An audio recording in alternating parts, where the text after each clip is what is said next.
Ai, Georgia. Obrigada.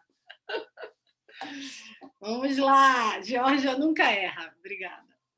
Olha, a Luciana Bozanella chegou, gente. Que felicidade. É uma das minhas melhores pessoas no mundo. Então, seja bem-vinda, Luciana, que você está aí fechadinha. Eu tô incógnita, tu me botou no spotlight, eu entrei bem quietinho aqui. Luciana é uma alma gêmea, gente, bem bem-vinda para ela. Então vamos lá, fechando os olhos, coluna ereta, inspira pelo nariz e expira pela boca, trazendo a atenção para o presente, para o corpo.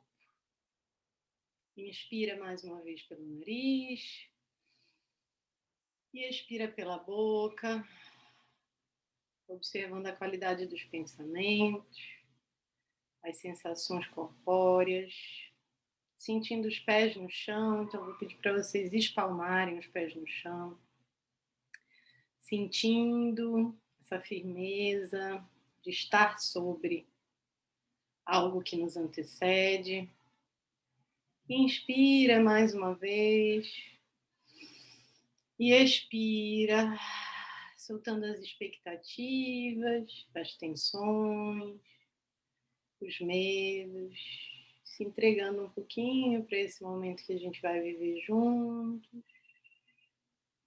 Vou pedir para vocês esfregarem uma mão na outra, assim como quem faz fogo, aquecendo, principalmente vocês que estão no frio, sentindo o calor que emana do próprio corpo de vocês.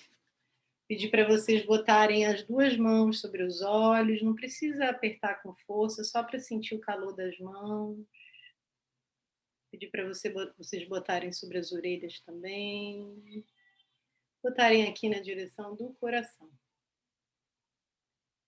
Aos poucos, cada um vai abrindo os olhos para a gente começar a nossa conversa hoje.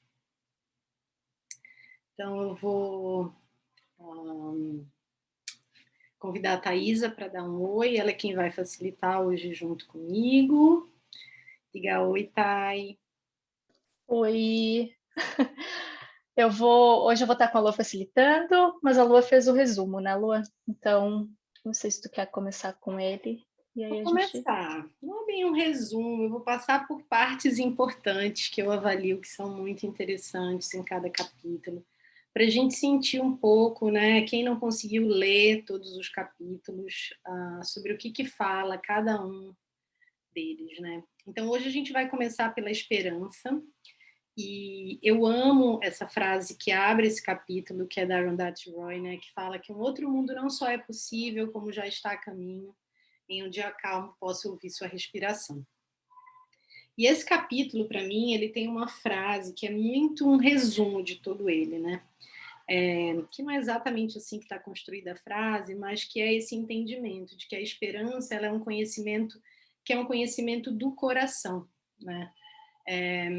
Então, por isso que é tão difícil, ele constrói o texto mostrando como a gente associa a ideia de esperança à ilusão, né? Essa narrativa da separação, ela olha para a esperança como uma ilusão que nos distrai dessa análise sóbria e racional da realidade.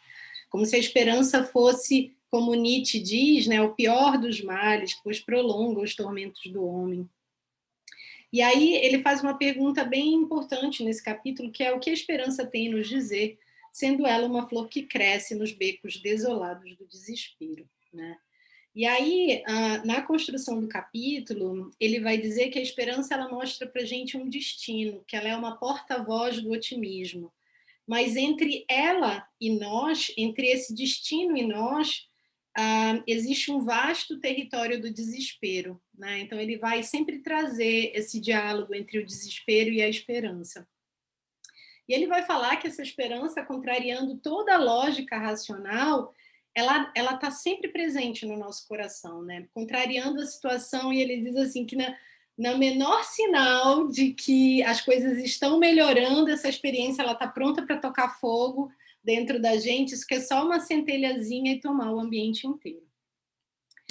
E ele traz essa ideia de que essa esperança é um conhecimento do coração, baseado na história do Intercê, que a gente viu no capítulo anterior, e ele vai trazer alguns exemplos, né, ao longo do capítulo. Ele vai costurando, falando que, por exemplo, os termos da razão, para essa narrativa do Intercê, são diferentes dos termos da narrativa da separação. Então, ele vai dizer que nessa narrativa do Intercê, coração e mente eles não estão em desacordo, né? Ele vai falar que é parte dessa tendência maior do encontro, esse encontro entre o coração e a mente. E que a cura do nosso mundo ela está nessa reunião entre espírito e matéria, disciplina e desejo, corpo e alma, dinheiro e dádiva, natureza e tecnologia, homem e mulher, doméstico e selvagem, trabalho e lazer, vida e arte. E aí, um pouco mais para frente, ele vai repetir essa história, né, de que não é possível que dentro dessa nova história não caiba, por exemplo, a narrativa ou a lógica de que eu, cuidando da minha avó de 95 anos, eu não estou mudando o mundo com essa pequena atitude, né? E aí ele vai falar sobre isso aqui na Esperança e nos próximos capítulos também. E aí, dentro desse capítulo da Esperança, mais para o final, ele vai trazer uma coisa que ele já trouxe anteriormente, que é falar de que as coisas que fazem apenas uma diferença não fazem diferença alguma para a narrativa da separação, né? Se eu fizer e ninguém mais fizer, por que isso é importante? E aí ele começa a construir essa ideia da importância dos pequenos atos, porque de uma maneira misteriosa eles mudam o mundo, né? E ele vai construir isso mais fortemente para a gente. E ele está dizendo que essa ideia desse mistério, né, que acontece de uma maneira que essa mente racional não entende, como é que uma pequena ação pode mudar o mundo, ele não diz, né, ele não sugere que por conta disso a gente deixe de olhar para as coisas de maneira prática e crítica, ou que a gente deixe de usar as ferramentas que a modernidade ensinou para a gente. Mas ele diz que elas não são suficientes para fazer o impossível, né? Ele vai repetir algumas vezes ao longo dos próximos capítulos.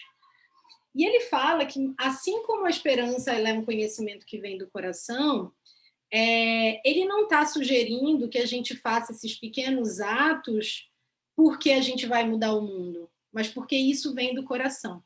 Então, ele vai sempre fazer esse convite de voltar para esse lugar do coração nesse capítulo, né?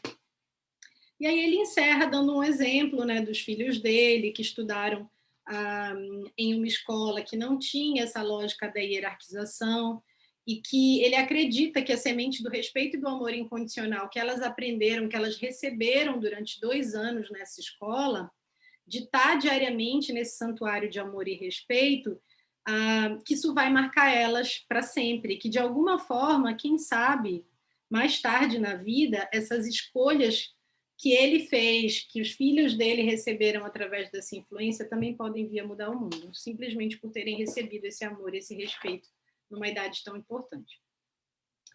No capítulo seguinte, que é o Morfogênese, para quem não conhece o trabalho do Rupert Sheldrake, eu vou só dar uma introdução.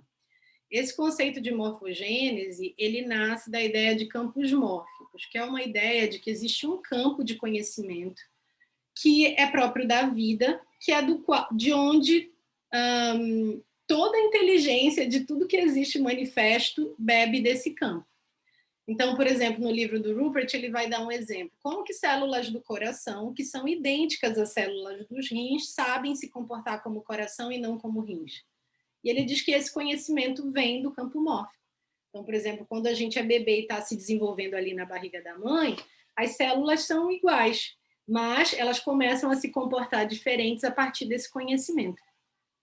E aí ele dá alguns outros exemplos no livro dele, Rupert Sheldrake, inclusive o exemplo que o Charles traz aqui, que é do xilitol, né? Que o xilitol ele foi líquido durante boa parte da existência, mas em determinado momento ele se cristalizou e a partir daí os xilitóis começaram a se cristalizar a partir de vários lugares do mundo. Então, a ideia de campos mórficos ou de morfogênese é que quando um aprendizado acontece no universo, vai ser muito mais fácil e mais rápido esse mesmo aprendizado se multiplicar em outros lugares do mundo. Então, voltando agora para o Charles, ele abre esse capítulo falando uma coisa que eu acho interessantíssima, que é falar que, por exemplo, coisas que ele chama aqui de pioneiros em alguma área da cultura alternativa, de que mesmo que eles tenham essa sensação de que eles estão trabalhando em pequena escala, e aí ele dá o exemplo da Ecovila, uma prisão isolada, uma comunidade simples em uma zona de guerra, ou de gangues, essas pessoas, esses pioneiros, eles estão fazendo esse trabalho em nome de todos nós, né?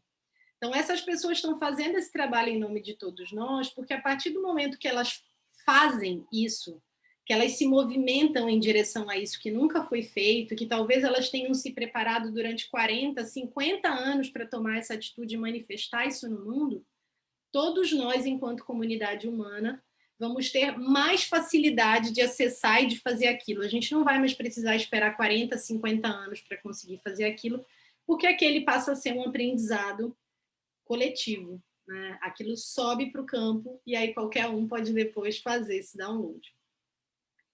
E aí ele fala que graças a essas pessoas a gente começa a realizar num curto espaço de tempo aquilo que lhes custou décadas de esforço.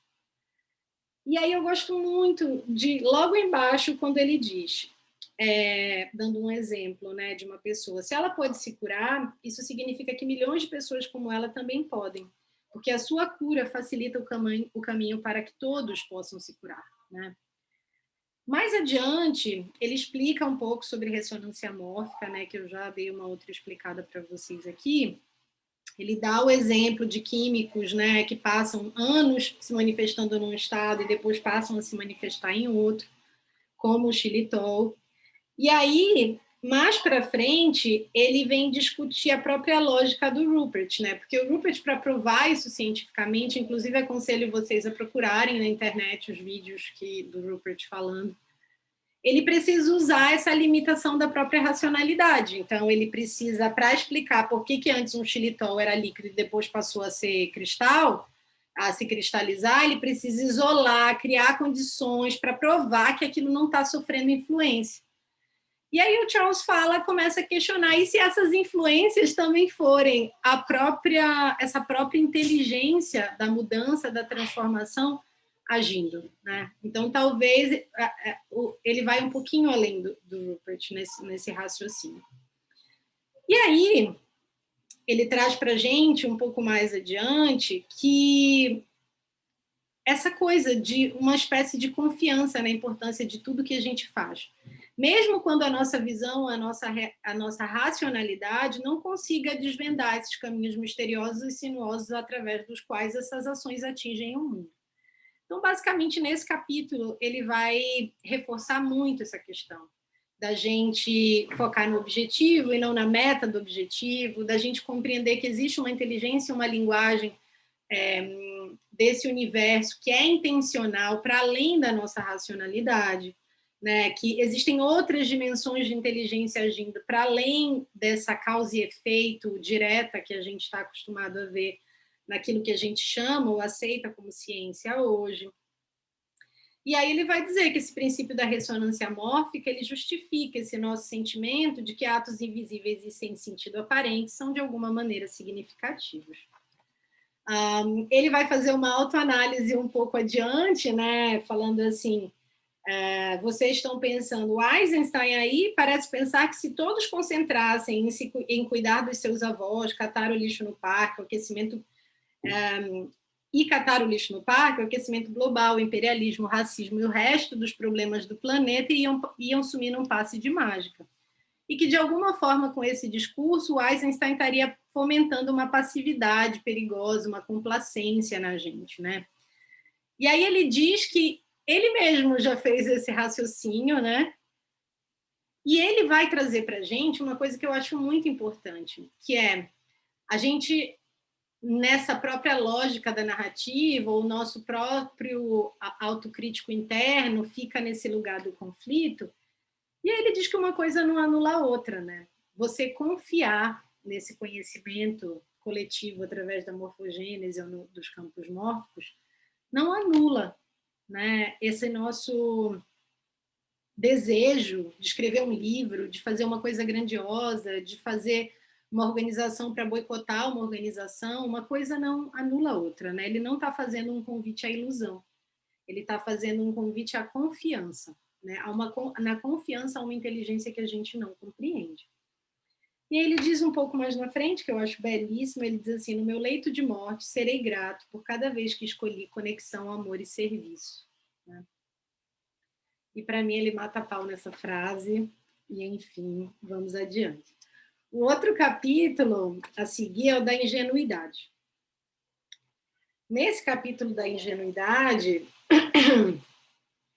ele vai falar que a gente tem essa esperança, a gente sabe agora já dessa morfogênese, mas a gente não sabe como chegar nesse lugar que a gente quer chegar, né? Então, a gente consegue vislumbrar um belo destino, alguns de nós, mas a gente não sabe como chegar lá. E se nós não fazemos acontecer, como a morfogênese talvez esteja dizendo para a gente, as coisas acontecem assim mesmo, então como é que aconteceu? Então, o que é que eu tenho que fazer? E aí ele defende essa posição de ingenuidade como um atravessamento da impossibilidade, né? Como um atravessamento desse lugar que eu não estou enxergando e que ela é necessária. E ele fala que a ingenuidade é uma das maiores críticas que são feitas ao trabalho dele, né? Porque ser ingênuo é confiar na bondade dos outros quando há poucas evidências dessa bondade. Ou confiar que algo pode acontecer quando você não sabe como isso acontece, ou quando você não sabe como isso é possível, né? E aí ele fala que a ingenuidade ela é uma maldição quando ela obscurece as ações práticas, e esse não é o convite dele. Ele está falando primeiro, né? Primeiro é importante a gente entender que essa situação que a gente está vivendo, nessa situação, as ações práticas elas são insuficientes. Mas que, para caminhar, para alcançar o impossível, é preciso de muitos passos práticos, né? É preciso a gente usar o pragmatismo que a gente já conhece da modernidade. É preciso a gente usar a sistematização que a gente já conhece da modernidade. E aí, o prático ele não é suficiente, a menos que a gente coloque ele a serviço do que não é prático, que é o nosso caso aqui agora, né? Ele traz alguns exemplos, e aí ele fala muito desse como colocar o prático a serviço do impraticável, né? Como a gente usar essa praticidade para alcançar o impossível. E ele dá alguns exemplos, traz um exemplo de uma mulher que chama Polly Higgins, que tenta tornar o ecocídio o quinto crime contra a paz a ser reconhecido na ONU, e como várias ocasiões que a gente pode chamar de sincronicidade, de coincidência, passam a ajudar ela nesse processo tão difícil que é alterar ou incluir, né, esse crime dentro do documento da ONU. E aí ela vai parar a revelia da lógica dentro de um trem, na frente do cara que era o responsável por esse documento. Então, ele vai começando a falar dessas coincidências e sincronicidades que acontecem a partir do momento que você se firma numa intenção, num desejo, numa visão de futuro, né?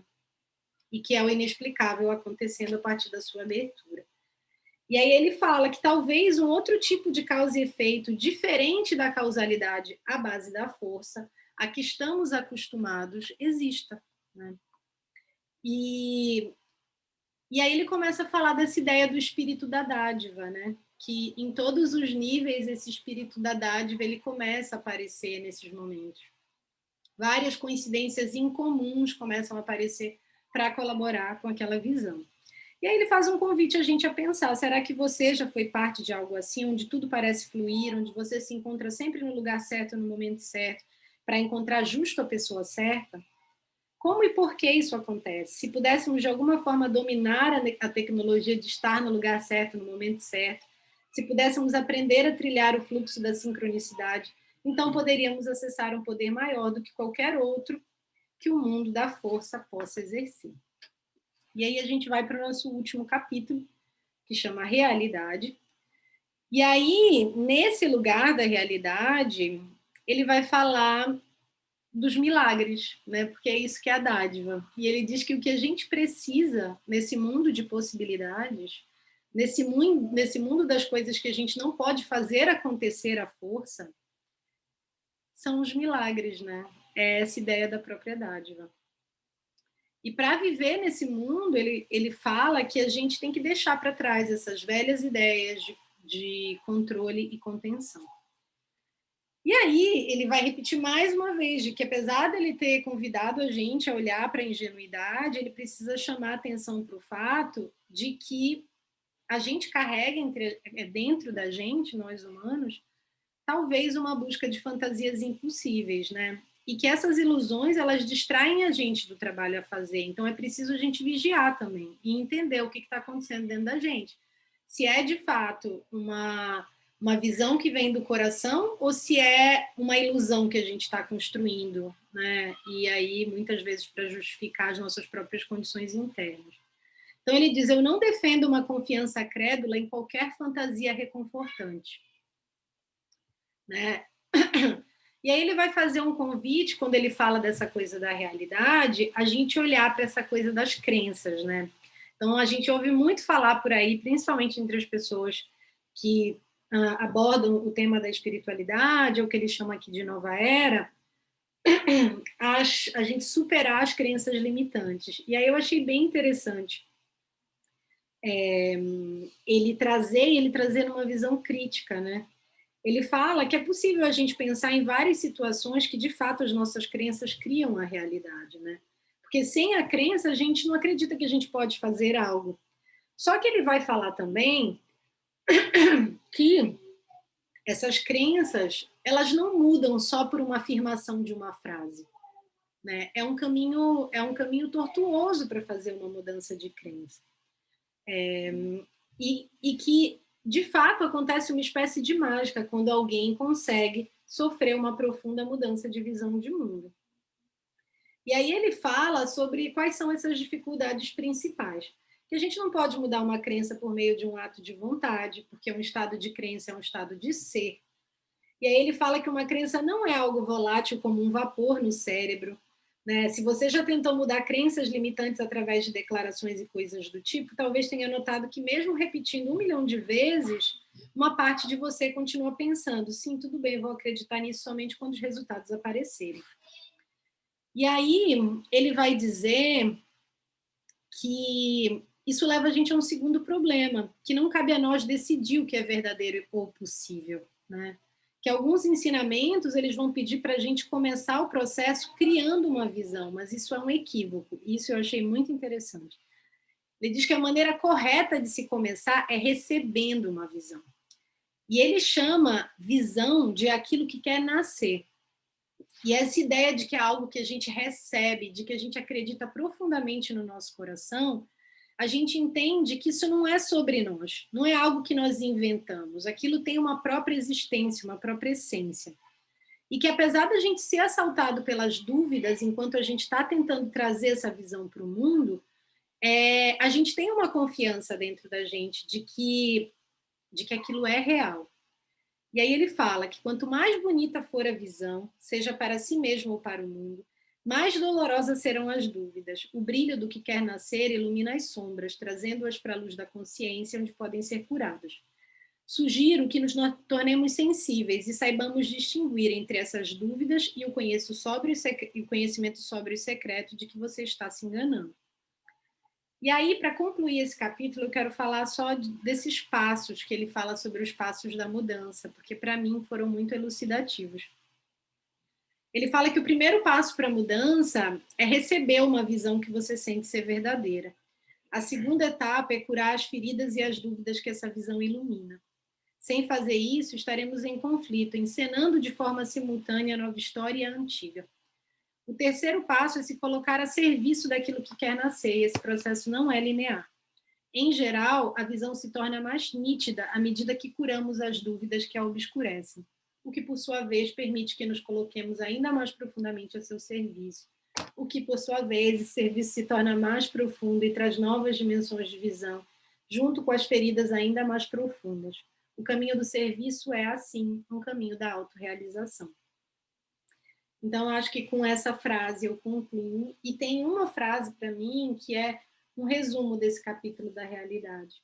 em que ele diz que a principal tecnologia da era do encontro é o serviço, né? É se colocando a serviço que, de fato, essa transformação acontece. É experimentando, é fazendo a prática.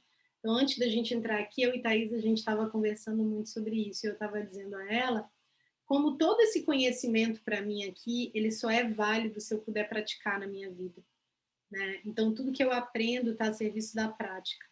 Porque eu realmente acredito que se a gente não baixar esse conhecimento no corpo, essa transformação ela ainda está servindo a velha história, ela está presa no intelecto, né? Então é isso, Thaisa, passo a bola para você. O que a gente faz com tudo isso agora? Deixa eu pegar minhas notas aqui. Obrigada, Lua. Eu queria começar pelo começo, falando sobre esperança. E tem logo no início assim, do capítulo, ele faz uma pergunta que eu achei, quando eu li assim, achei bem uau, que é o que a esperança ela tem para nos dizer, sendo uma flor que cresce nos becos desolados da desesperança. E eu fiquei um tempo pensando nisso, e ele foi, obviamente, depois discorrendo e trazendo, né, um pouco do entendimento dele em relação a isso, né, que basicamente o que a Lô já falou, que a esperança hoje ela é entendida como algo absurdo, que está lá no futuro, né, as pessoas esperançosas às vezes estão sendo vistas como pessoas fora da realidade, mas o principal assim desse ponto que ele traçou foi que ela se manifesta no território do desespero. Então, esses dois parecem quase que dois polos assim que coexistem, né? A esperança ela não vai existir se o desespero, se a dor não existir antes, né? Então a gente não vai saber experienciar ela se não experienciar isso primeiro. E aí eu estava pensando um pouco de detalhes sobre isso, né? Sobre essa ideia de... Porque a esperança é algo que a gente projeta, algo que está no futuro, né? E, diferente da ansiedade, que é outra coisa que existe muito hoje em dia, que também está lá no futuro, que também é uma projeção, ela é algo que ela nasce do coração, ela nasce desse espaço, apesar de emergir no desespero, ela nasce num lugar de amor, assim, do coração. A ansiedade, ela vem de um espaço de medo, de um espaço de insegurança, enfim. E eu fiquei pensando um pouco sobre essa diferença, assim, e eu queria ver de vocês, assim, como é que isso ecoa em vocês, essa fala dele, assim, isso que ele trouxe, e se vocês têm uma ideia diferente também sobre esse assunto. E acho que o mesmo esquema de sempre, vamos levantando as mãos e aí a gente vai em cima disso, puxando.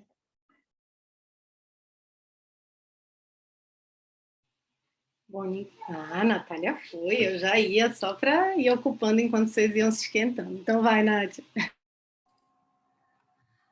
Não, quando você estava falando, Thay, na hora eu me perguntei assim, cara, o que a gente ganha em não ter esperança?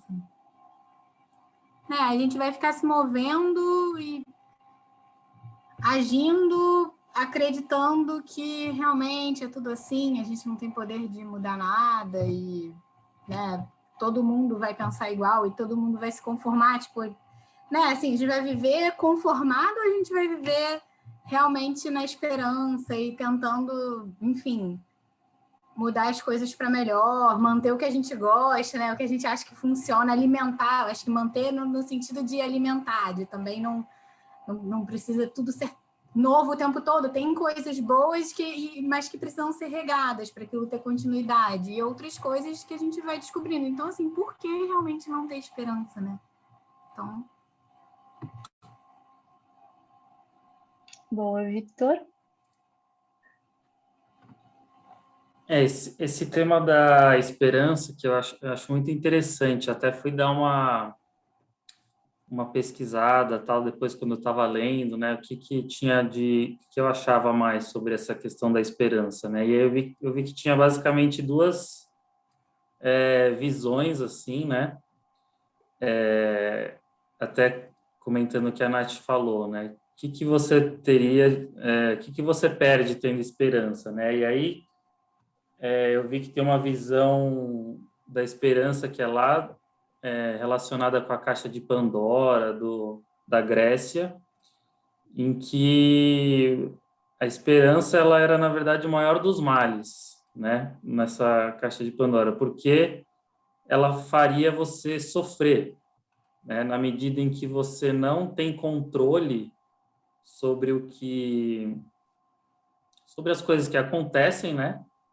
E aí você, tendo esperança, você acaba, enfim, sofrendo e de alguma forma não conseguindo aceitar a realidade como ela é, né? E aí o outra contraponto, né, de esperança, que é a visão mais bíblica, que se entende como bom ter esperança porque isso daí te faz permitir você enfrentar melhor o dia a dia, os desafios que você tem no cotidiano. Mas, assim, no texto eu achei muito interessante a questão da esperança como sendo mais da ordem do afeto, né? Porque muitas vezes, se você for pensar mais racionalmente, assim, né, você realmente não tem muito controle sobre o que te acontece e você, enfim, muitas das suas ações você não consegue. Ele até fala em algum momento do texto, né, que os caminhos das nossas ações, os efeitos, eles são muito tortuosos, né? Então você não consegue saber exatamente o efeito que alguma ação sua vai ter. Mas eu gostei muito, a Lu até já tinha comentado, mas quando ele fala que a gente deve orientar as nossas ações mais olhando para da onde elas vêm do que pensando para onde elas vão, né? Que isso não quer dizer que você não tenha que divulgar ou ir fazer um boicote, eu acho que ele fala, né? Mas que as duas coisas convivem, né? Você tem a possibilidade das duas coisas conviverem e você não tem muito como saber os efeitos das suas ações, por mais invisíveis que elas possam parecer, né? É basicamente isso. Boa, Vitor. Eu fiquei pensando um pouco também em cima do que tu perguntou, Nath, o que a gente deixa de ganhar se a gente não tiver esperança, acho que foi isso, né? Eu não sei, sinceramente, eu não sei o que a gente deixa de ganhar se a gente não tiver esperança, mas eu acho que a gente perde essa possibilidade da direção para a qual ela nos aponta, sabe? Porque ele mesmo fala no livro, assim, que se a gente consegue ter esperança, se a gente consegue imaginar algo para além dessa realidade, é porque existe essa possibilidade, é porque ela está quase como uma bússola assim para a gente, sabe, apontando para essa direção desse futuro possível, ou enfim, dessa nova narrativa. E eu acho que é isso que a gente deixa de ganhar um pouco, sabe, se não praticar ela. Agora eu vou. Eu acho que você estava na fila. Eu vou facilitar para mim mesma. Pode falar, Lu. Então tá bom. Enquanto vocês falavam, enquanto o Vitor falava, me veio muito na cabeça uma frase da Alice Walker, né? Ela é uma feminista negra, escritora, poetisa incrível. E ela fala que o jeito mais fácil das pessoas desistirem do seu poder é pensar que não tem poder nenhum. E para mim, a esperança, ela está conectada com o poder também. Só que não esse poder desvirtuado e desequilibrado que a gente vê acontecendo no mundo, né? Manipulador, controlador e tal. Para mim, a esperança ela tem a ver com poder enquanto confiança, sabe? Confiança em nós mesmos, confiança na nossa posição na teia da vida, confiança nessa rede planetária formada por seres humanos e não humanos. Então, eu sinto que a esperança ela é quase uma manifestação do todo dentro da gente, sabe? É o todo empurrando quando a coisa está dando algum problema, sabe? E assim, não um problema a nível individual. Eu acho que por isso esse convite dele a um pensamento crítico, a uma observação coerente do mundo. Então, eu já falei algumas vezes aqui, né, sobre a forma como o Baio fala sobre a esperança para além da esperança.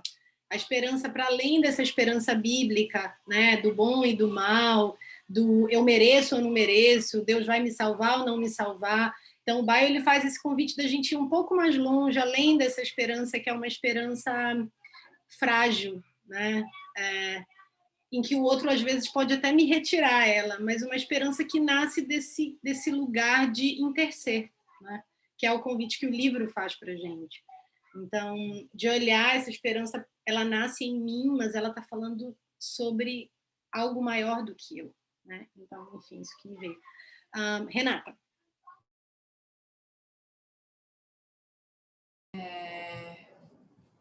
Bom, comentando um pouco aí também o que a Nath falou, pelo que eu entendi, o que a gente ganha de não ter esperança, e eu acho que ele fala bastante em relação ao nosso cético, né, nos capítulos anteriores.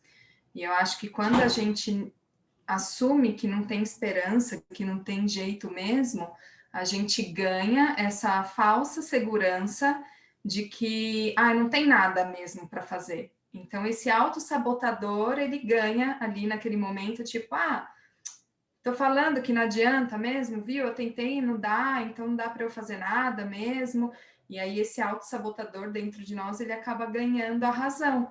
E eu acho que, por um lado, né, eu lembro que ele fala no que eu fiz o resumo, que foi o primeiro encontro, ele fala sobre...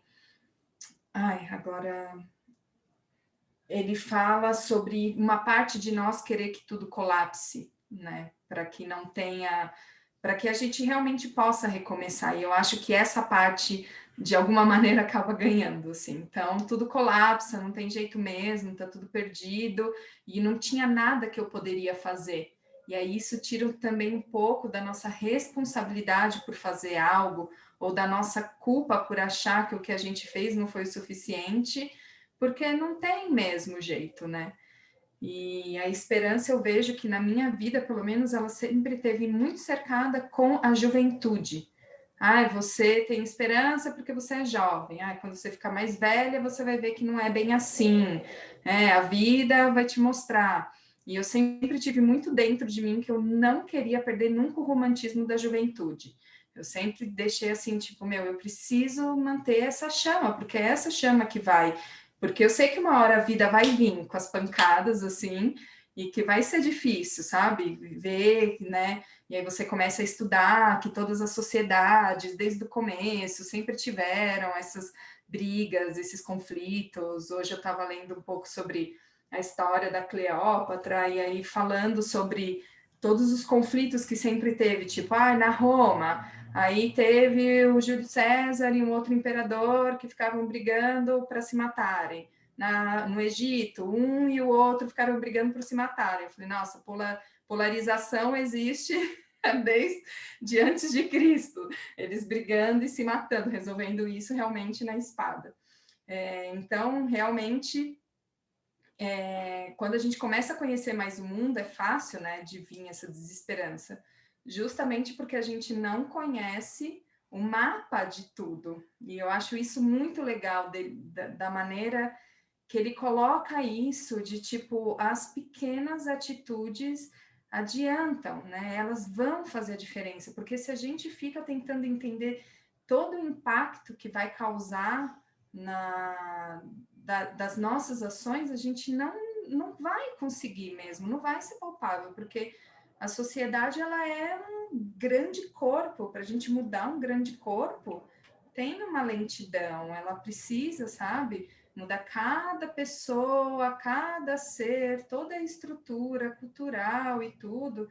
Então, eu acho muito legal dele trazer isso, assim, de que as pequenas coisas e o que o seu coração faz, o que ele está feliz por fazer, é o que você precisa fazer.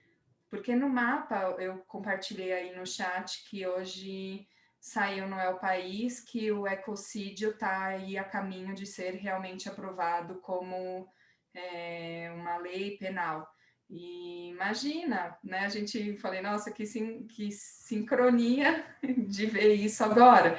De a Poli, que estava lá naquele trem, fazendo todo aquele esforço, e agora está aí saindo, que vai ser Então, a gente nunca sabe o pequeno ato, né? E eu acho muito fantástico isso, desse jeito que ele coloca, assim, as nossas pequenas ações importam, se preocupe em fazer, cuidar da pessoa que está do seu lado, né? Cuidar das suas coisas ali, do seu centro, que isso vai tomando um corpo, vai refletindo. Então, é isso. Ai, que linda, obrigada, Rê. E que tá tudo bem a gente não também ver o impacto delas hoje, né? Tem muita coisa que a nossa mente não vai conseguir mapear, entender como uma coisa vai influenciar a outra, mas ele é nessa lógica do interser, que uma coisa que vai acontecendo, né? Eu mudo a minha percepção de mundo, começo a me relacionar diferente e assim vai, né?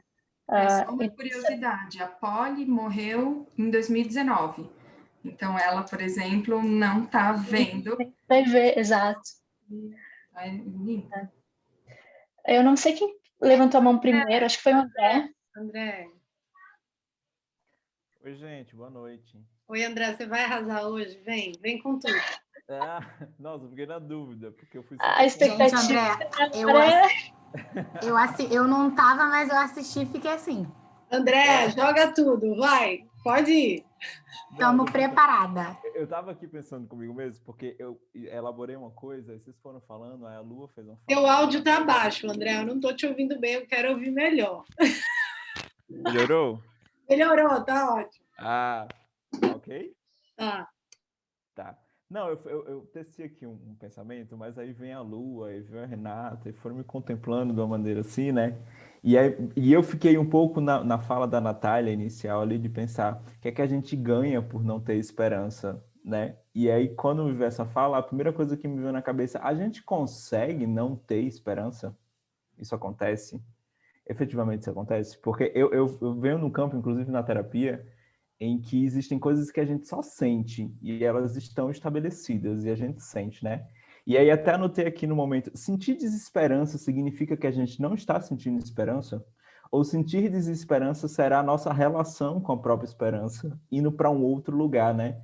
Vive até um pouco dessa imagem dessa represa que você tenta ali barrar o fluxo da água, mas o fluxo da água, uma hora ele vai rachar e vai sair, ele vai encontrar um lugar, né? O fluxo da água sempre vai encontrar um lugar para ir para um outro lugar.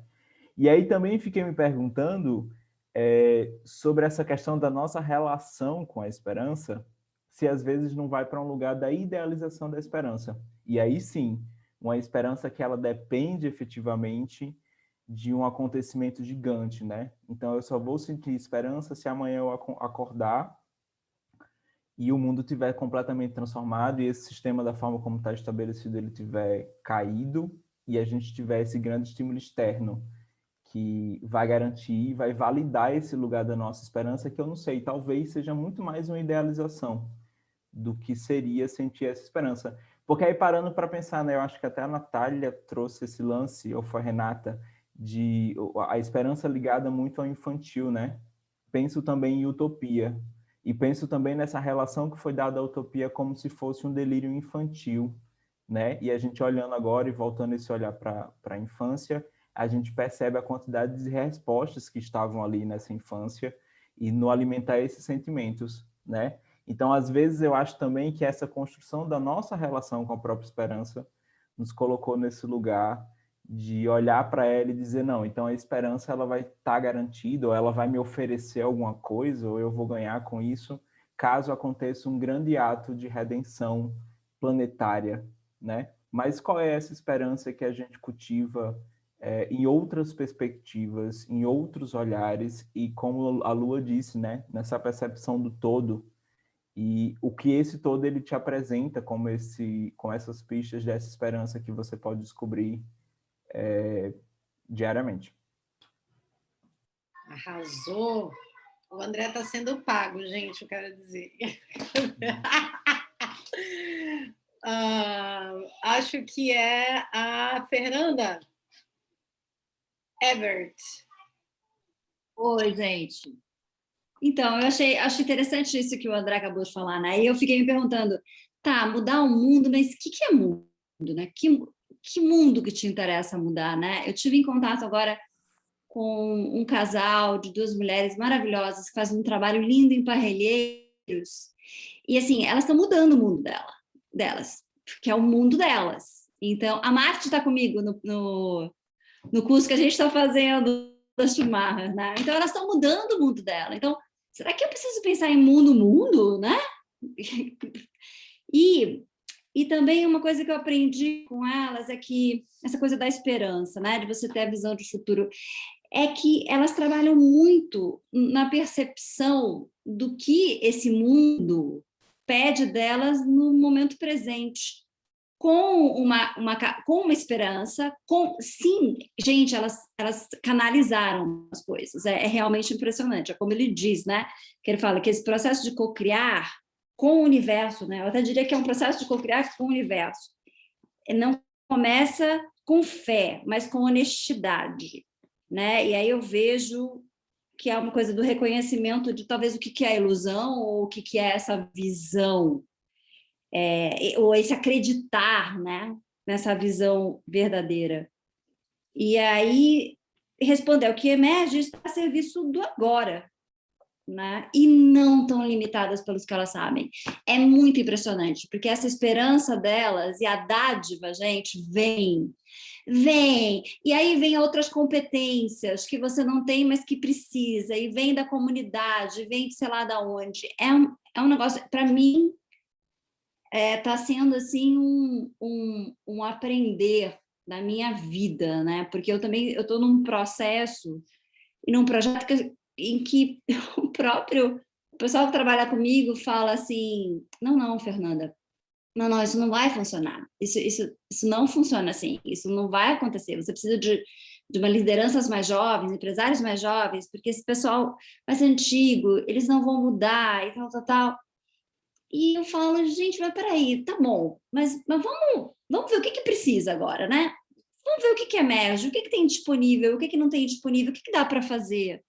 E aí virar aquilo o meu mundo, né? Eu acho bem interessante isso, porque assim, o meu mundo, então, naquele momento, naquele agora, é o meu projeto, né? E se eu conseguir mudar, não todos, mas alguns, e assim vai. Sim. Bom, eu estou sentindo só de fazer um testemunho aqui, porque eu acho importante fazer honras ao futuro possível. Quero dizer que esse projeto, ele nasce da economia da dádiva e dessa visão que baixa, né? Eu acredito muito nisso, que é uma coisa que baixa e que você acredita, né? E daí um Instagram que começou compartilhando algumas ideias desses autores, inclusive do Charles Eisenstein. Hoje vocês todos estão aqui por causa dessa visão, né? E hoje eu falo em organizações, falei para 600 pessoas, porque a Luciana Banzanella, que está bem aqui no meu vídeo, acreditou na minha visão. E ela disse, então vem falar. Né? E aí, mês que vem, eu falo em várias organizações, porque ela também. E o Gustavo, que está ali um pouco embaixo, é o outro que acreditou na minha visão e disse, então, vamos fazer isso nesse lugar. Então, quando a gente tem uma visão que a gente carrega, é como ele fala no livro, o outro, ele passa a acreditar junto contigo, quando essa visão vem do coração, né? E ela vem de uma forma em que eu consigo visualizar exatamente isso que o Charles fala, sabe? Aos humildes que estão mudando o mundo, sabe? É um negócio que começa, de fato, pequenininho e que vai abrindo, assim, um lugar por vez, sem essa lógica da grandiosidade, do grande impacto, do grande negócio, né? É um sonho que se sonha junto, como o Gus está dizendo, né? E o futuro começou com essa ideia de que nós somos o planeta, nós, o emaranhado humano e não humano, e que a gente queria sonhar junto o sonho da Terra, né? Então, acho que partindo desse lugar, faço honras, né, a essa visão que, de alguma maneira, guia a gente há 2 anos e meio, e que me trouxe a Thaisa, que está aqui do lado, e que estrutura isso junto comigo, porque compartilha dessa visão também. Então, e os voluntários que chegaram depois e também compartilham a visão. Então, eu posso dar o meu testemunho de que é real, de que é uma magia real, ela acontece, sabe? Ela se espalha. E a gente vai se reconhecendo nesse interser, né?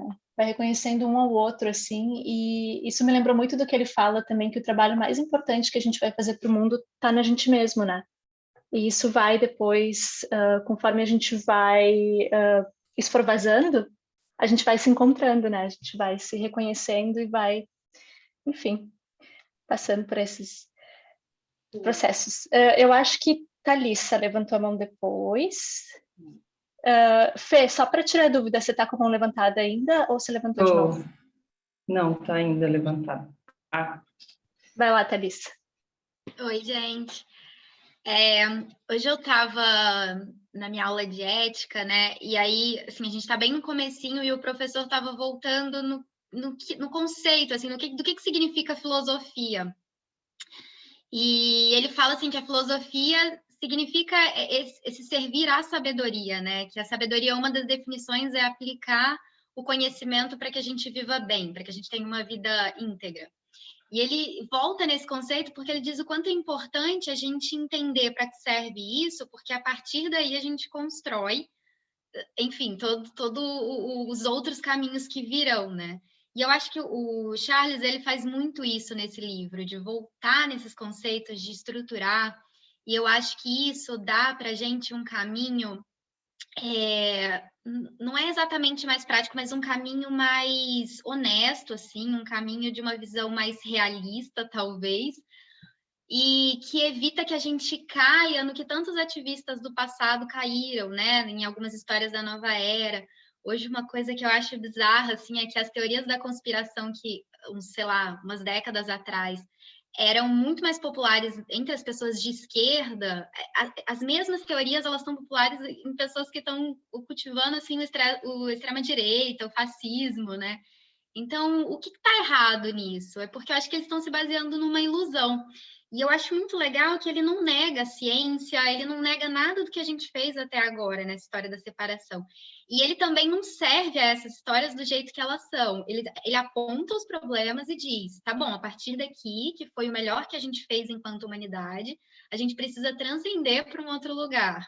Mas é a partir disso que a gente construiu, não é negando, não é destruindo, igual esses negacionistas estão fazendo, né? Não é por aí o caminho, mas é vendo os erros e transcendendo, porque isso é manifestação da nossa própria humanidade. Então, o que a gente vai querer fazer a partir de agora? E, assim, fundamental o livro dele para a gente não cair nessas ilusões de novo.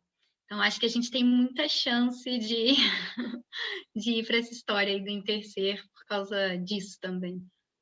Boa, Thalissa. Fernanda. Oi.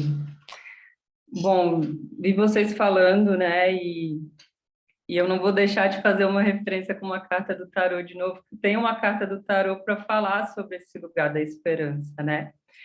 E aí eu até queria mostrar a cartinha, que é uma mulher nua, né? E ela tem 2 jarros de água na mão, um que representa esse passado, no tipo assim, eu já nutri, né? Eu jogo essa água de alguma forma na terra, e eu também, né, jogo essa água nesse momento presente, e com essa estrela como uma bússola, né? Então, falando muito desse lugar da gente confiar naquilo que a gente vai nutrindo, assim, por mais pequeno que isso seja, né?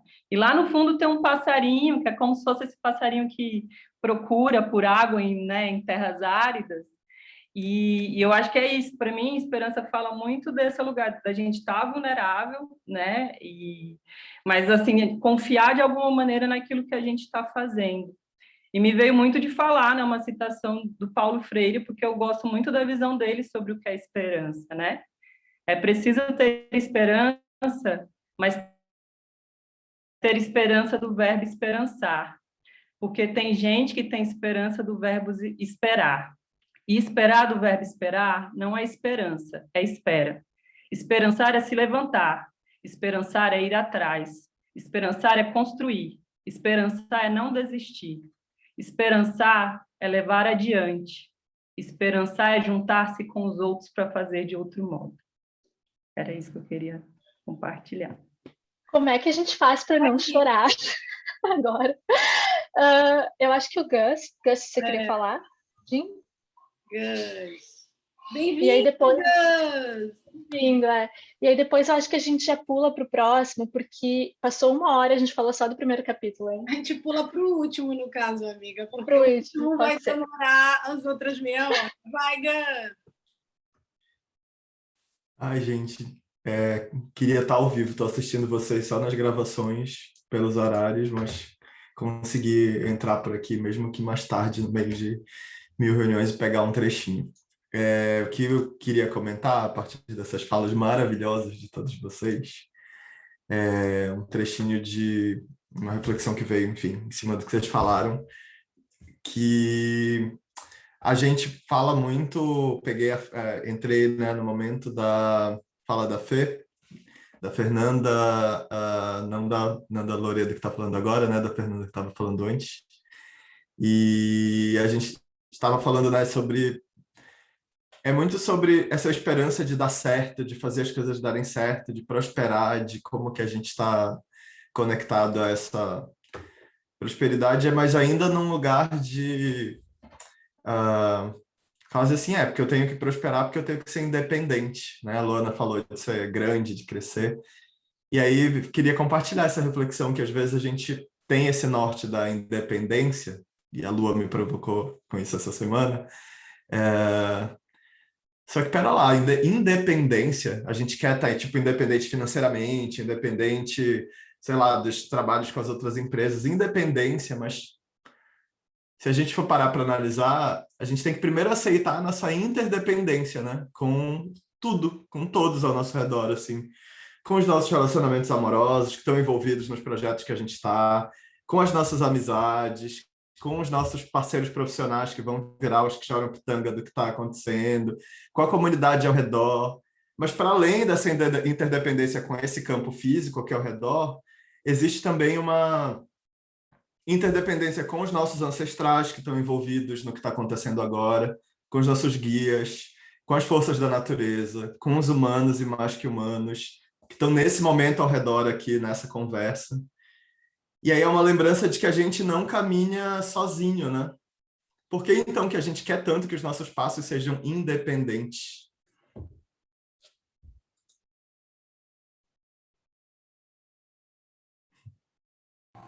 Rolou até um silêncio que todo mundo dormiu com esse barulho agora.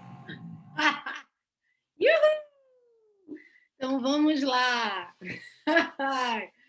Ai, gente, eu sempre fico com dó de pular os capítulos, mas é porque a gente fala coisas muito bonitas e aí demora para andar, sabe? 1h30 é pouco.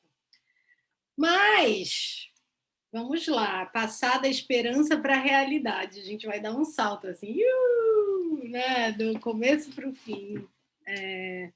E para o começo de novo, talvez. Então, nesse capítulo, como eu falei antes, ele fala que a gente precisa de milagres, né? A gente precisa da dádiva nesse momento de realizar o impossível, porque as ferramentas que a gente tem, elas só conseguem levar a gente até o possível. Gente, parem de rir no chat, eu não consigo me controlar, eu não consigo me concentrar, cacete. Então, ele vai falar dos milagres. Natália, tu vai ser suspensa. Tu vai para a coordenação. Da dádiva, né? Que para viver nesse lugar da dádiva, a gente precisa deixar de lado as velhas formas de controle, apego e contenção. E passar a ver o mundo com esses olhos de dádiva. Isso é muito difícil, né, gente? Ver o mundo com os olhos de dádiva. O que isso quer dizer para vocês, assim, no coração de vocês? Se a gente fechar o olho, assim, o que quer dizer ver o mundo com olhos de dádiva? Ver o mundo com olhos de dádiva. Nossa. E aí ele, né, fala sobre essa coisa, apesar da defesa da ingenuidade, da gente não esquecer de vigiar, para a gente não estar buscando essas fantasias, essas ilusões que distraem a gente do trabalho que precisa ser feito, né? E aí nós falamos das crenças já anteriormente, eu trouxe para vocês, e aí eu queria falar de novo, porque eu acho que isso é muito importante, né?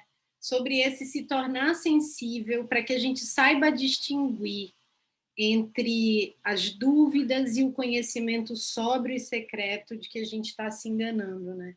Para a gente saber distinguir o que é essa esperança e o que é uma ilusão. Outro dia me fizeram essa pergunta no Instagram. Luana, como é que tu consegue trabalhar com a ciência e com a magia, com o encantamento e com os dados? Como é que tu consegue fazer isso, né? E aí ele fala aqui sobre nos tornar sensíveis, assim. O que vocês acham que falta para a gente nesse momento? Ou o que é mais difícil nesse tornar-se sensível a ver o mundo a partir dos olhos da dádiva? Nem eu sei responder, tá, gente? Então, vou responder fritando junto com vocês.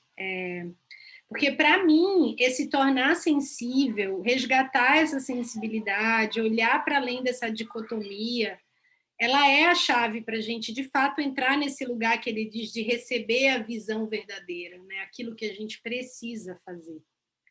Então, vou passar a bola para o Gústio, para a Luciana, que quero ouvi-los falar sobre isso. O que vocês acham que nos falta de sensibilidade? Ou como é esse processo desse resgate? Falei deles dois, mas pode ser qualquer pessoa, tá, gente? Só porque eu amo... Ai, gente, eu vou falar então, Lu. Oi, gente. O que significa viver sob os olhos da dádiva? Bom, gente, eu acredito piamente que a gente é meio que uma escola de mutantes, assim, que a gente tem vários poderes que estão adormecidos. Eu acredito nisso, com todas as minhas forças. Eu acredito que nós somos capazes de nos comunicar telepaticamente através do campo. Eu acredito que a gente é capaz de sentir, de receber informações através do tempo não linear, né, Gus? E eu acredito que a gente tem várias capacidades de sentir, expressar o campo, que estão simplesmente soterradas por um estilo de vida absolutamente nocivo e que nega a nossa magia, a magia do ser humano, né? E que tantas culturas milenares falam isso que eu estou falando, entende? E que a gente decidiu, enfim, para essa cultura universalizante aí, que a Lua fala assim, para mim, que tudo isso era mentira e não existe. E quer saber, até coloquei aqui no chat, quem tem esperança e quem vibra e quem sente é sempre o lunático, e o pessimista é sempre o realista, o ponderado, a pessoa que está considerando os fatos, né? E a pessoa que olha o mundo através da dádiva é o palhaço, né? Tem também essa narrativa é o palhaço, é o louco, é o lunático, é o infantil, que a André falou, é o ingênuo, né? E eu acho que não, eu acho que essa é justamente o poder que a gente tem de olhar o mundo através da dádiva, que é a magia que a gente sente através de outros sentidos que não só o instrumento da mente, assim. Então, o que eu acho que a gente precisa, sabe, como se a gente estivesse assim, soterrado num lixão, assim, a gente precisa abrir, sabe? É um pouco o que a gente está fazendo aqui. Por exemplo, eu acredito também que a gente está desenvolvendo, todo mundo aqui, está desenvolvendo a capacidade de sentir o campo, prescindindo da presença física. Eu entro aqui, eu sinto o campo. E eu não conheço vocês, a gente nunca se viu, nós estamos numa telinha aqui, mas eu sinto. Assim como eu sinto quando eu entro numa reunião e está tudo tenso, assim, tu sente uma coisa, sabe? Isso é um poder que a gente está desenvolvendo, tipo, prescindir até de uma certa densidade do físico, né? E para que a gente possa, então, desenvolver esses nossos superpoderes, né, gente? A gente só vai fazer isso juntos. Isso também eu sei, porque foi a Lua que me falou. Ah, te amo, Luciana, casa comigo. Jorge.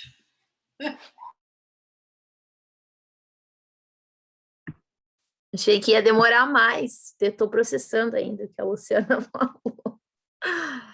Ai, eu ia responder que eu acho que a ferramenta que falta a gente ativar, na verdade, está no título desse livro aqui, né? Da gente, talvez, descongelar esses nossos corações e se conectar mais com esse processo de contração e expansão, né, no movimento, que é o próprio coração, assim, que eu acho que é essa sintonia que a gente tem com esse grande universo, com tudo isso que está à disposição para a gente, sabe? O sentir, ele passa, eu acho que preliminarmente, né, talvez eu vou descobrir ainda nessa leitura, mas quando ele fala do coração, me toca, assim, porque eu acho que eu estou aprendendo a sentir, na verdade, agora. Eu achava que eu sabia viver em algum lugar, então eu acho que eu estou redescobrindo os sentires por essa conexão, e eu acho que o que nos conecta é isso. Então, a gente tem que desenvolver, fazer essa integração mesmo, né, que a Lua falou ali no resumo também, que ele traz, dessa harmonização, de novo, do nosso coração com a nossa mente. Nossa, eu queria dar um highlight aí nessa frase. Se a gente tivesse aqui uma tecnologia, essa frase que a Georgia trouxe, eu achava que eu sabia viver. Gente, isso é muito lindo. Eu achava que eu sabia viver. Gente, não, eu vou passar minha noite pensando sobre isso, Georgia. Que frase maravilhosa. E aí eu vou trazer vocês para a última folha, né, que é a 104 desse capítulo, desse último capítulo que a gente vai falar agora pelos próximos 15 minutos, em que ele fala sobre a questão da honestidade, inclusive que um de vocês trouxe aí, né, acho que mais de um até. Ele fala que todo esse processo de cocriar mudança não começa com fé, mas com honestidade. Né, de que a gente deve primeiro ter um vislumbre desse algo que a gente reconhece como real. E aí, um pouco mais adiante, ele fala sobre acreditar nessa visão verdadeira que contradiz a visão comum do que é possível ou do que, o que vale a pena.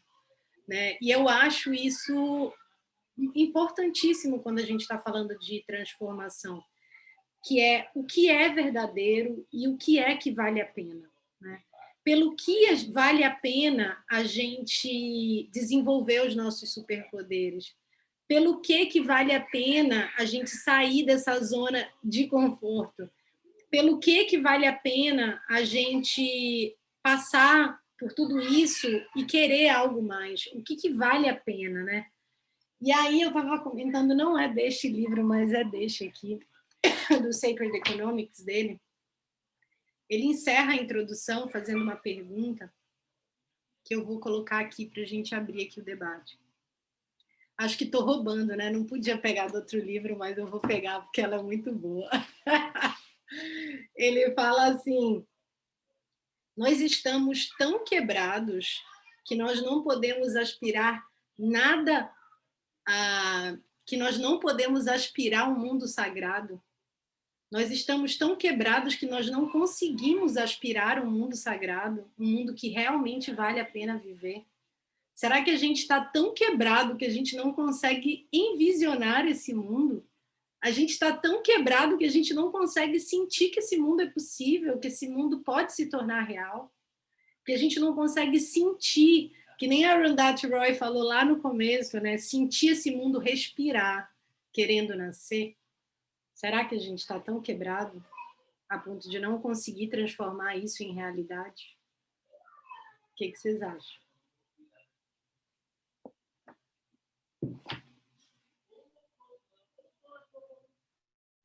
Arrasa, Laís.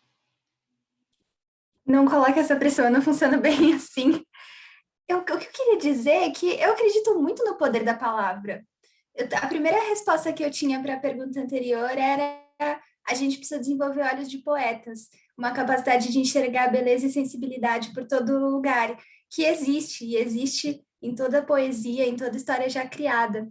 E agora, baseada na sua pergunta, eu imagino que tem uma camada que eu desconheço de poder real e concreto nas palavras que a gente usa. E eu sei que a gente consegue acessá-las tanto pela escrita quanto pela música. Eu sinto que a escrita chega numa camada, mas a música consegue chegar ainda mais fundo que só as notas e o intangível ou impronunciável consegue chegar. E aí eu não quero ser também separatista, como a narrativa antiga, e eu acho que é mais do que só as palavras, porque tem tudo que é sonoro e tátil, e tudo que é expressão artística. Então, acho que eu vejo esse o caminho de manifestação do que eu consigo enxergar hoje, é pela arte. E não a arte num sentido assim tão aberto, mas a arte com o propósito de encontrar e reconhecer beleza, porque quando a gente encontra beleza, a gente treina a sensibilidade e a gente produz mais beleza. Estava imaginando por esse caminho. Obrigada, Laís. Muito bom. Muito, muito bom. Gatti, você não falou hoje, você não deu ar da sua graça ainda, quero dizer. Nossa, eu estou muito mexido. Vai ser o dia de ficar sentindo as palavras. Então, o que eu sinto, enquanto alguém decide se quer falar mais alguma coisa antes da gente encerrar, vou abrir para as nossas últimas considerações, mas eu sinto, e a gente já falou isso num ciclo anterior, né? Acho que Gatti, Vitor, muitos de vocês estavam presentes enquanto a gente estava lendo os cadernos da Dantes.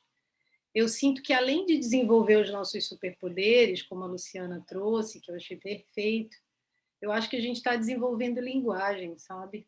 Então, por exemplo, a Laís falou, as palavras têm poder. Ele fala também no livro, né? As palavras têm poder. Mas talvez as palavras que a gente tenha ainda não sejam suficientes para falar sobre a dádiva, né?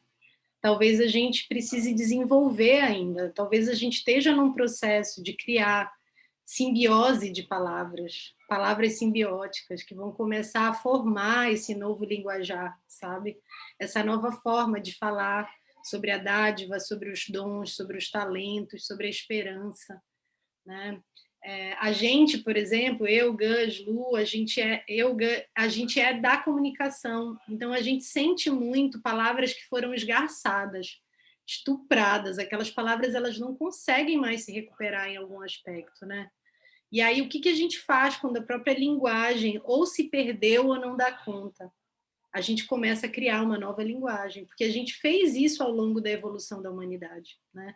A gente foi criando outras linguagens. A gente vê como os egípcios tratavam a linguagem deles, os maias tratavam as linguagens, depois as outras civilizações africanas, depois essa linguagem ocidental, ou mesmo o próprio inglês, né? Hoje eu estava dando uma entrevista em inglês, é uma língua que ela vai tirando a nossa sensibilidade. Eu tenho essa impressão, assim, a gente foi tirando a sensibilidade até da própria linguagem, assim, ao longo da evolução. Então, nesse processo de redescobrir uma nova linguagem, a gente vai descobrir a linguagem de Gaia também, que é uma coisa que a gente conversou aqui sobre, né? Por qual linguagem que Gaia fala com a gente? Por qual linguagem que esse planeta se manifesta além desse nosso aqui? Como é que a gente se comunica com os seres não humanos? Como é que a gente se comunica com os seres espirituais? Então, eu acho que quando a gente fala sobre todos esses temas, nossa, levantaram muitas mãos, agora eu gostei. Quando a gente fala sobre todos, meu Deus, quando a gente fala sobre todos esses temas, a gente está falando, tá, mas qual é a nossa limitação em relação a olhar para a esperança e entender ela? A própria linguagem impõe uma limitação.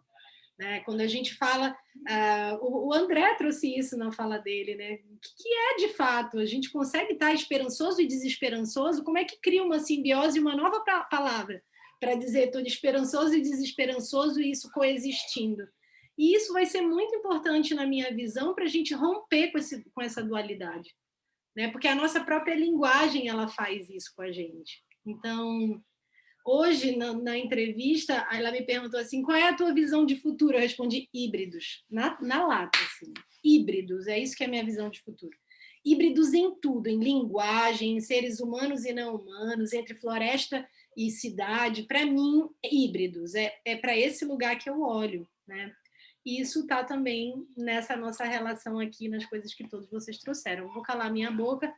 Quem levantou primeiro foi... Não sei, Luciana Banzanella. Vai lá, acho que foi tu. Não sei. Eu acho assim, gente, olha, nós temos um trampo aí que é nosso e a gente não vai poder fugir, que é o seguinte, nós somos essa primeira geração que viu se construir toda a indústria da palavra, né, que aconteceu no século XX, e a gente aprendeu a contar histórias no audiovisual, e a gente foi... né, sofisticando esse conhecimento de criar narrativas, vi de vi de Disney, né? Tipo assim, tudo a Disney, acho que daqui a 100, 200 anos a gente vai chegar a isso. Como você pode manipular uma audiência, né? Foi criado ali uma técnica e a gente usou esse poder.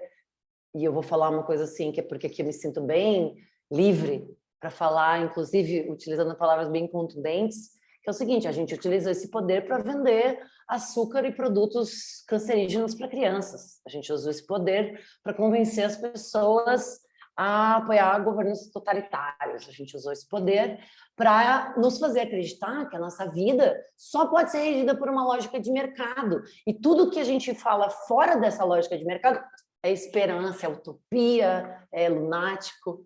Então, assim, nosso trampo é recuperar essa tecnologia, a questão de saber contar histórias usando os recursos, sim, da narrativa para fazer outras coisas, né, gente?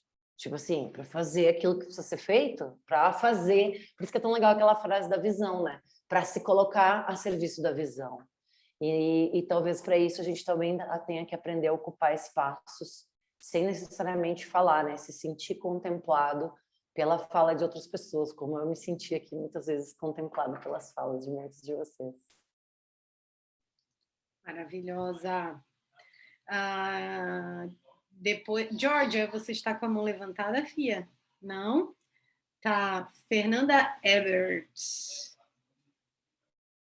Gente, vocês sabem que, assim, escutando vocês, eu fico pensando que... E essa coisa do híbrido, né? Eu tô achando que falta feminino. Eu tô achando que falta feminino no mundo, né? A gente tem um masculino tão presente e o modo feminino. E aí é muito o que eu coloquei no chat, né? Eu acho que tem uma coisa da pergunta, né? Do olhar através da dádiva, ou até dessa discussão de vocês de linguagem, né? Que nova linguagem é essa? Será que não é palavra? Será que é emoção? Né? Será que é outra Coca-Cola? Que é corpo e é como... Eu não vou lembrar o nome dela, ela falou da música. Puta que pariu, né? Esse é o dom que eu queria ter. Era de poder cantar, de tocar. Eu cresci em Salvador e gente, para mim, a coisa mais maravilhosa é um trio elétrico. O que é aquilo? Que emoção que aquilo desperta em todo mundo, né? E que alegria. Então, frequência boa, exatamente. Só essa coisa do feminino.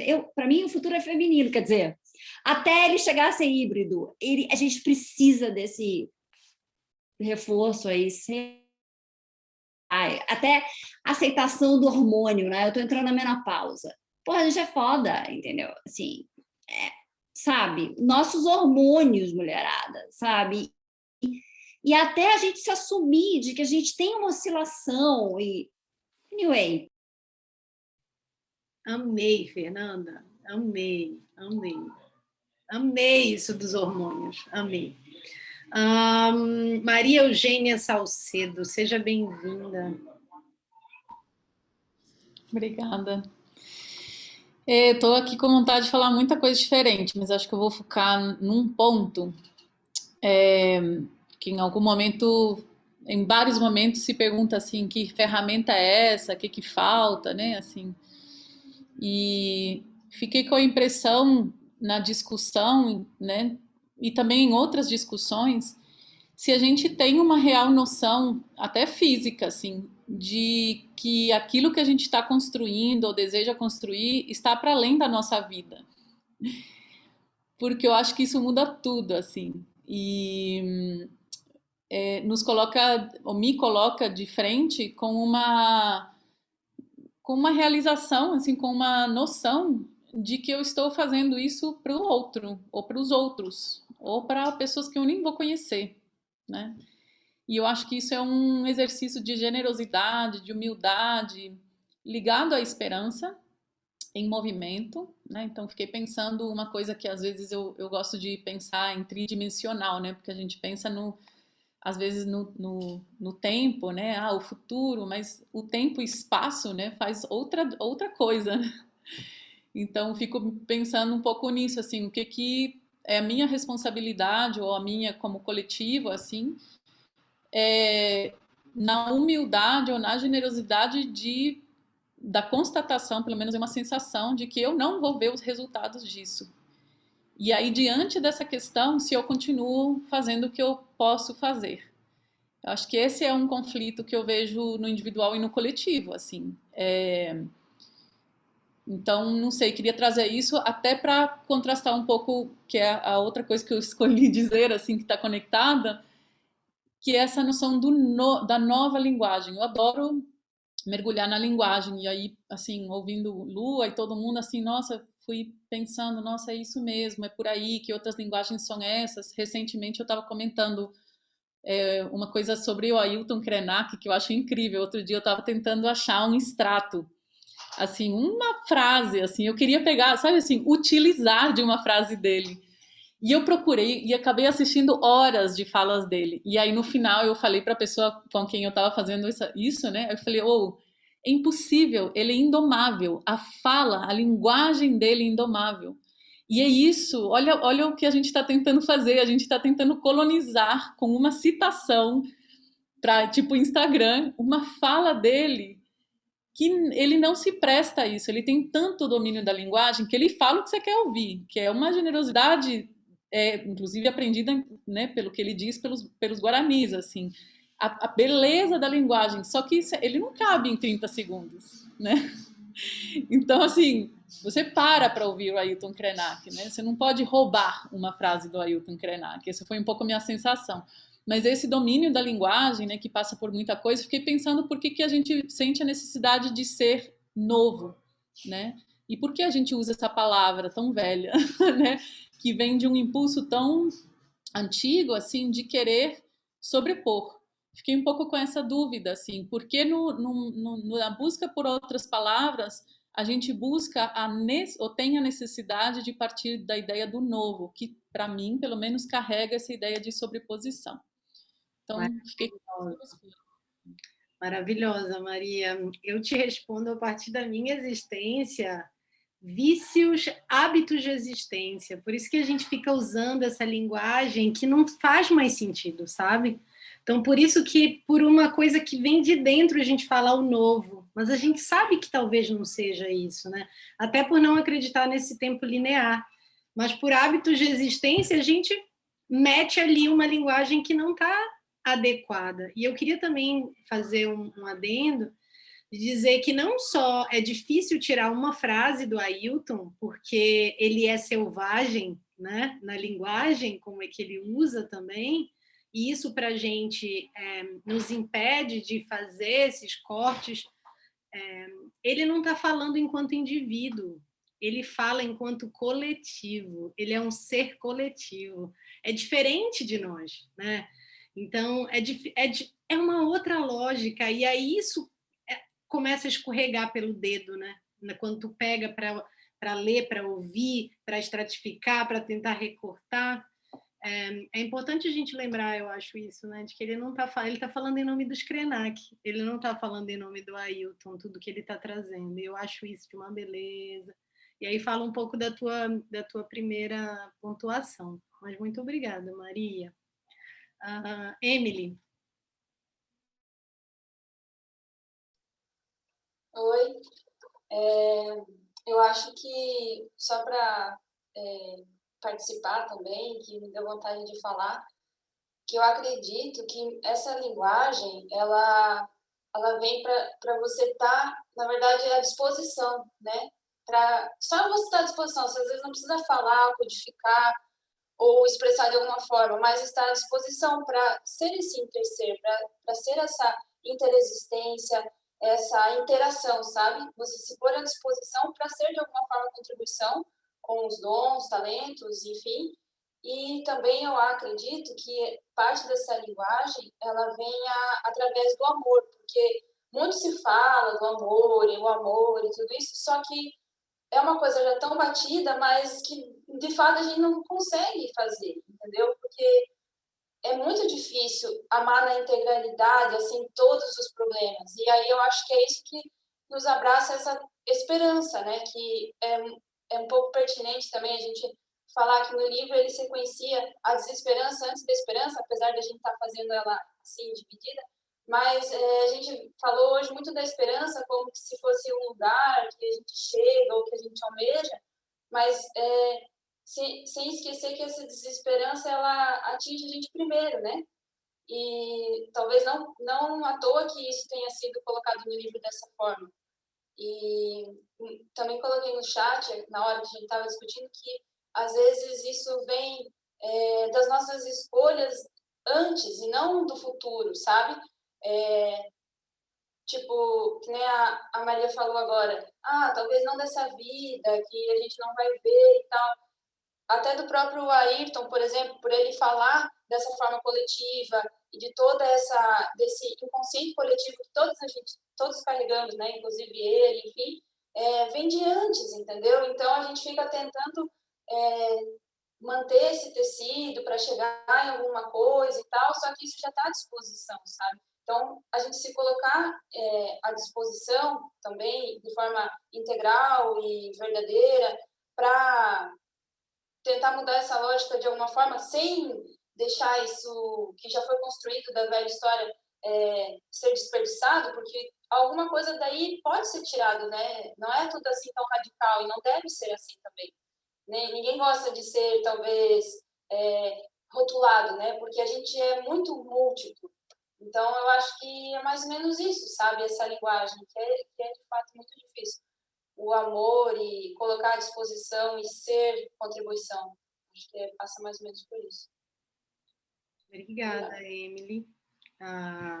Então, agora a gente vai para o nosso encerramento. Agradecer a todo mundo que veio. Atrasamos só 5 minutinhos. As partilhas foram muito ricas. Tenho certeza que o povo de casa está amando, né? Vários de vocês estão assistindo de maneira assíncrona. E, enfim, para quem está em casa, mandamos um beijo e nos vemos na próxima quarta. Muito, muito obrigada pela presença de todos e pelas partilhas. Obrigado, Gust e Lu, por terem vindo sustentar o campo junto comigo. Um beijo, meus amores. Até a próxima quarta. Beijo. Abram o microfone, digam beijo. Beijo. Olha as de dádiva. Olha as de dádiva. Corações sabem ser possível. Beijo. Coração. Beijo.